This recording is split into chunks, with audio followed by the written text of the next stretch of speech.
श्री राम कृष्ण वचनामृत का नया भाग आरंभ करते हैं। नरेंद्र, भवनाथ तथा मास्टर उस समय वराहनगर में अपनी बहन के यहाँ ठहरे थे। जब से श्री राम कृष्ण के दर्शन हुए तब से मन में सब समय उन्हीं का चिंतन चल रहा है। मानो आंखों के सामने सदा वही आनंदमय रूप दिखाई दे रहा हो, कानों में वही अमृतमयी वाणी सुनाई दे रही हो। मास्टर सोचने लगे, इस निर्धन ब्राह्मण ने इन गंभीर आध्यात्मिक तत्वों को कैसे खोज निकाला, किस प्रकार उनका ज्ञान प्राप्त किया। इसके पहले उन्होंने इतनी सरलता से इन गूढ़ तत्वों को समझाते हुए कभी किसी को नहीं देखा था। मास्टर दिन रात यही विचार करने लगे कि कब उनके पास जाऊं और उन्हें देखूं। देखते ही देखते रविवार आ गया। वराहनगर के नेपाल बाबू के साथ दोपहर को 3-4 बजे के लगभग वे दक्षिणेश्वर में आ पहुंचे। देखा श्री राम कृष्ण अपने कमरे में छोटे तख्त के ऊपर विराजमान हैं। कमरा भक्तों से ठसाठस भरा हुआ है। रविवार के कारण अवसर पाकर कई भक्त दर्शन करने के लिए आए हैं। उस समय मास्टर का किसी के साथ परिचय नहीं हुआ था। वे भीड़ में एक ओर जाकर बैठ गए। देखा श्री राम कृष्ण भक्तों के साथ प्रसन्नमुख हो वार्तालाप कर रहे हैं। एक 19 साल के लड़के की ओर देखते हुए श्री राम कृष्ण बड़े आनंद के साथ वार्तालाप कर रहे हैं। लड़के का नाम है नरेंद्र। अभी ये कॉलेज में पढ़ते हैं और साधारण ब्रह्म समाज में कभी कभी जाते हैं। इनकी आंखें पानीदार और बातें जोशीली हैं। चेहरे पर भक्ति भाव है। मास्टर को अनुमान से मालूम हुआ कि विषयासक्त संसारियों की बातें चल रही हैं। ये लोग ईश्वर भक्त धर्मपरायण व्यक्तियों की निंदा किया करते हैं। फिर संसार में कितने दुर्जन व्यक्ति हैं, उनके साथ किस प्रकार बर्ताव करना चाहिए, ये सब बातें होने लगी। श्री राम कृष्ण नरेंद्र से, क्यों नरेंद्र, भला तू क्या कहेगा? संसारी मनुष्य तो न जाने क्या क्या कहते हैं, पर याद रहे कि हाथी जब जाता है तब उसके पीछे पीछे कितने ही जानवर बेतरह चिल्लाते हैं, पर हाथी लौट कर देखता तक नहीं। तेरी कोई निंदा करे तो तू क्या समझेगा? नरेंद्र, मैं तो यह समझूंगा कि कुत्ते भौंकते हैं।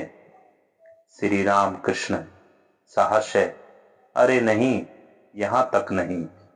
सबका हास्य, सर्वभूतों में परमात्मा का ही वास है। पर मेल मिलाप करना हो तो भले आदमियों से ही करना चाहिए, बुरे आदमियों से अलग ही रहना चाहिए। बाघ में भी परमात्मा का वास है, इसलिए क्या बाघ को भी गले लगाना चाहिए? लोग हंस पड़े। यदि कहो कि बाघ भी तो नारायण है, इसलिए क्यों भागे? इसका उत्तर यह है कि जो लोग कहते हैं कि बाघ चलो, वे भी तो नारायण हैं, उनकी बात क्यों न मानो। एक कहानी सुनो। किसी जंगल में एक महात्मा थे। उनके कई शिष्य थे। एक दिन उन्होंने अपने शिष्यों को उपदेश दिया कि सर्वभूतों में नारायण का वास है। यह जानकर सभी को नमस्कार करो। एक दिन एक शिष्य हवन के लिए जंगल में लकड़ी लेने गया। उस समय जंगल में यह शोरगुल मचा था कि कोई कहीं हो तो भागो, पागल हाथी जा रहा है। सभी भाग गए पर शिष्य न भागा। उसे तो यह विश्वास था कि हाथी भी नारायण है, इसलिए भागने का क्या काम। वहां खड़ा ही रहा, हाथी को नमस्कार किया और उसकी स्तुति करने लगा। इधर महावत के ऊंची आवाज लगाने पर भी कि भागो भागो, उसने पैर न उठाए। पास पहुंचकर हाथी ने उसे सूंड से लपेटकर एक ओर फेंक दिया और अपना रास्ता लिया। शिष्य घायल हो गया और बेहोश पड़ गया। यह खबर गुरु के कान तक पहुंची। वे अन्य शिष्यों को साथ लेकर वहां गए और उसे आश्रम में उठा लाए। वहां उसकी दवा दारू की, तब वह होश में आया। कुछ देर बाद किसी ने उससे पूछा, हाथी को आते सुनकर तुम वहां से हट क्यों न गए? उसने कहा कि गुरुजी ने तो यह कहा है कि जीव जंतु आदि सब में परमात्मा का ही वास है, नारायण ही सब कुछ हुए हैं। इसी से हाथी नारायण को आते देख मैं नहीं भागा। गुरुजी पास ही थे। उन्होंने कहा, बेटा, हाथी नारायण आ रहे थे, ठीक है, पर महावत नारायण ने तो तुम्हें मना किया था। यदि सभी नारायण हैं तो उस महावत की बात पर विश्वास क्यों न किया? महावत नारायण की भी बात मान लेनी चाहिए थी। सब हंस पड़े। शास्त्रों में है, आपो नारायण, जल नारायण है, परंतु किसी जल से देवता की सेवा होती है और किसी से लोग मुंह हाथ धोते हैं, कपड़े धोते हैं और बर्तन मांजते हैं, किंतु वह जल न पीते हैं, न ठाकुर जी की सेवा में ही लगाते हैं।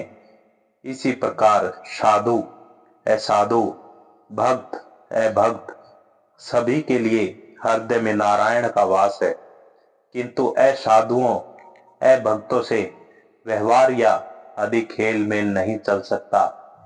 किसी से सिर्फ बातचीत भर कर लेनी चाहिए और किसी से वह भी नहीं। ऐसे आदमियों से अलग रहना चाहिए।